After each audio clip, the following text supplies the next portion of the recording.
Ser podcast. Casi una decena de países europeos liderados por Francia, Alemania y Reino Unido, a los que se han sumado Países Bajos, Bélgica o Polonia, están apostando por el rearme nuclear en plena tensión global por la situación en Oriente Próximo y la guerra de Ucrania. España, en cambio, se desmarca de esa línea, y es que por primera vez España cuenta con una estrategia nacional contra la proliferación de armas de destrucción masiva. Se trata de un documento aprobado por el Consejo de Seguridad Nacional que alerta de los peligros que existen en el avance de este tipo de armamento tan destructivo y cada vez más complejo. Javier Bañuelos, buenas noches. ¿Qué tal, Aimar? Buenas noches. Javier Bañuelos es el periodista de la SER que aborda todos los asuntos relacionados con la defensa, con el armamento. Bañuelos, ¿por qué el gobierno aprueba esta estrategia ahora y qué supone para España contar con un plan de este tipo?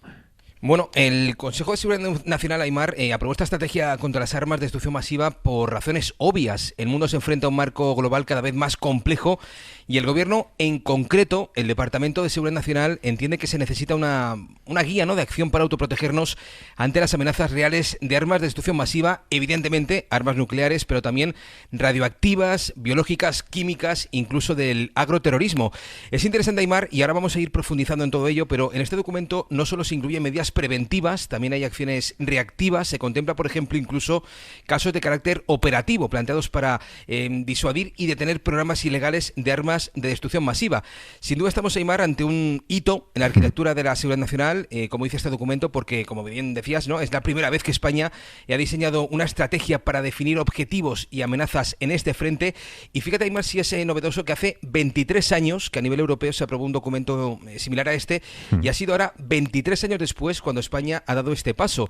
También es cierto y conviene matizar que no haber tenido esta estrategia para defendernos de las armas de destrucción masiva no quiere decir que no lo hiciésemos ya. De hecho, en la última reestructuración del CNI en 2023, para adaptarse a esa nueva realidad geopolítica, el Servicio de Inteligencia Español ya decidió fijar como uno de sus frentes más importantes la lucha contra la proliferación de armas de destrucción masiva. De hecho, de los más de 3.000 agentes del CNI que están en activo, sí, una buena parte de los que están desplegados en las 72 misiones internacionales, pues se dedican ahora mismo, Aimar, a rastrear cualquier amenaza nuclear, bacteriológica, química y, por supuesto, también el desarrollo de misiles. Los esfuerzos del CNI, nos aseguran, se centra sobre todo pues en todo el control de las exportaciones, los tránsitos de productos y también, y es muy importante, las tecnologías conocidas como doble uso, es decir, ese material químico, Aimar, que puede ser utilizado como armas químicas. ¿Cuáles son las principales amenazas que detecta este Departamento de Seguridad Nacional?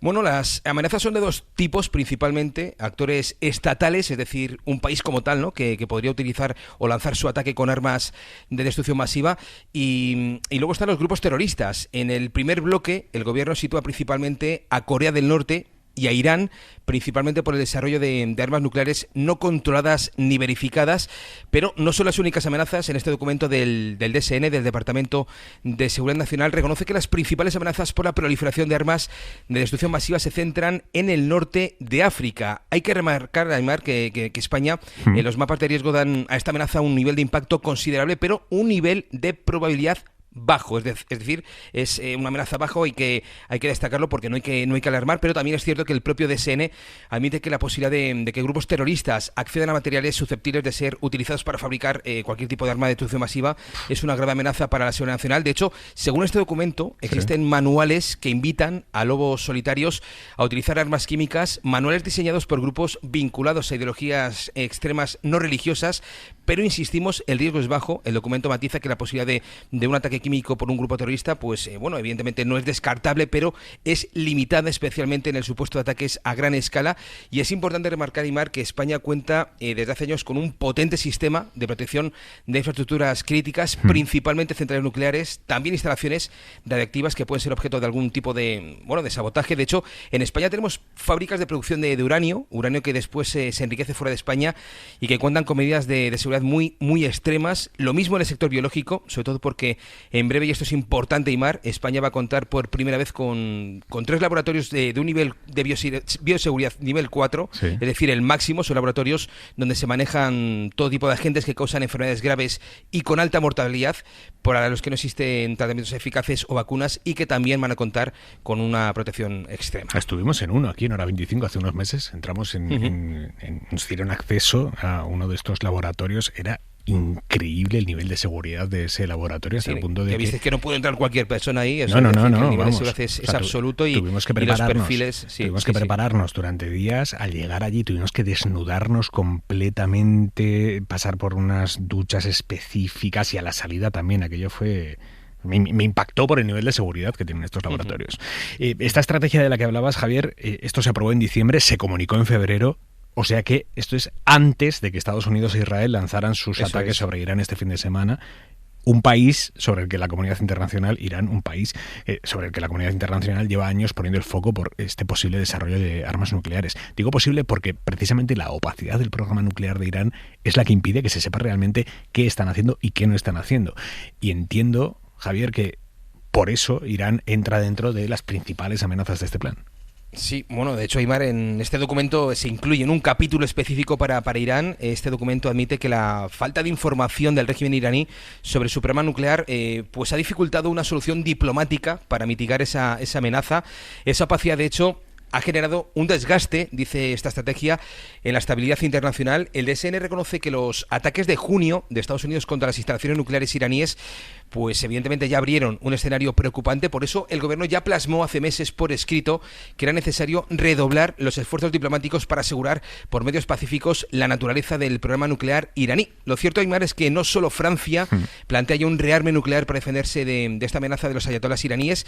Es muy interesante esto que nos cuenta Tika Font, es investigadora de la Alianza por el Desarme Nuclear. Diríamos que aquí hay una gran división en el mundo, porque la gran mayoría de países del mundo no tiene armamento nuclear, no aspira a tener armamento nuclear, pero en cambio estamos viendo que la inestabilidad en la que está entrando a nivel global el planeta, pues está produciendo, por ejemplo, y ahí te cito, la Organización Internacional de la Energía Atómica, su director, hace no muchos meses, alertó de que entre 20 o 25 países más a los 9 que ya existen quieren poder acceder al armamento nuclear.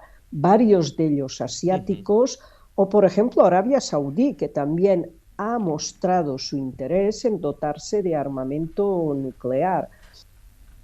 Bueno, frente a esos países, Aymar, que amagan ya con entrar en esa carrera nuclear, está también ese selecto grupo, ¿no?, de los 5 países que ya tienen capacidad para generar su propio armamento nuclear.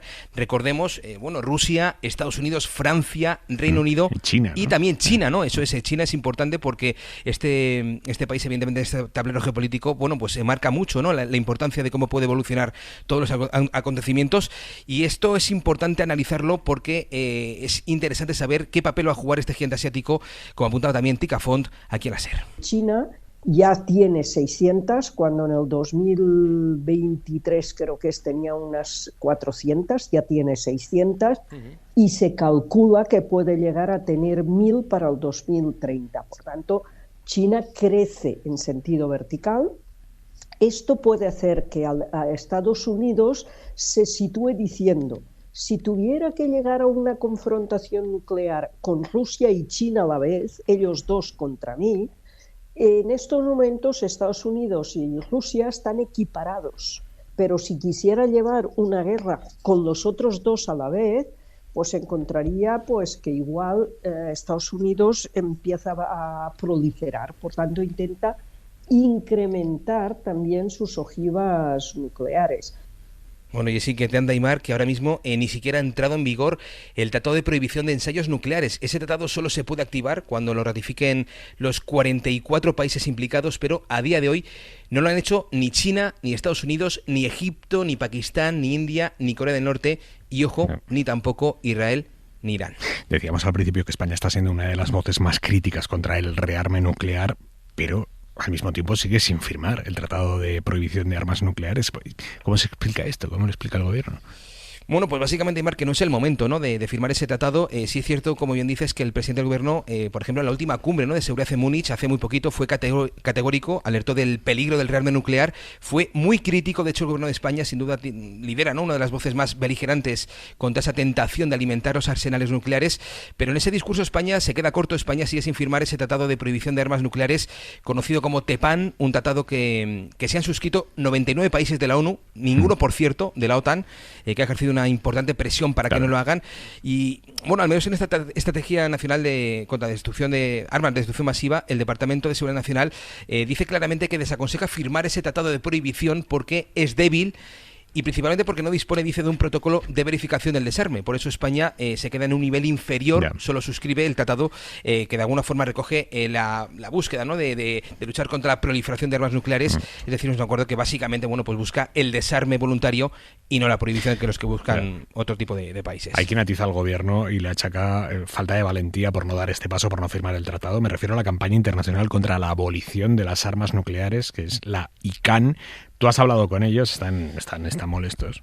Sí, bueno, de hecho, a ver, es cierto que valoran algunos gestos de España, del gobierno de España, pero realmente son críticos, porque la realidad es que en noviembre de este año, noviembre de 2026, los 99 países que han firmado este tratado de prohibición de armas nucleares, pues se van a reunir en la ONU, en Nueva York, pero no va a estar España, no está porque no ha firmado, y como te decía antes, España entiende que no es el momento porque es un tratado muy débil. Sobre ese argumento le hemos preguntado a Carlos Umaña, es el portavoz de la campaña internacional para la abolición de armas nucleares, y define así esa justificación que da ahora mismo el gobierno de Sánchez. O sea, estos son más que argumentos, son excusas y que en realidad son bastante débiles, especialmente a la luz de los hechos recientes y a la luz de que la postura de los países europeos y especialmente de Francia socavan o delegitiman completamente el Tratado de No Proliferación.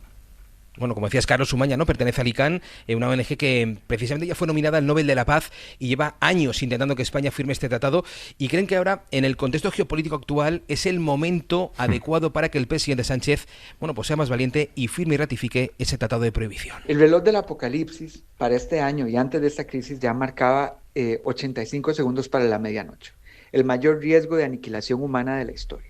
Y en este mundo tan oscuro que se ha vuelto, que se está volviendo cada vez más oscuro, España puede y perfectamente puede hacerlo y debe hacerlo, convertirse en un faro. Bueno, que cueste creerlo, Aimar, lo cierto es que ahora mismo en muchos países, a diferencia de las armas químicas y biológicas, las armas nucleares son las únicas armas de destrucción masiva que no están prohibidas por una ley internacional. Javier Bañuelos, gracias, buenas noches. Un abrazo, buenas noches. Para no perderte ningún episodio, síguenos en la aplicación o la web de la SER, Podium Podcast o tu plataforma de audio favorita.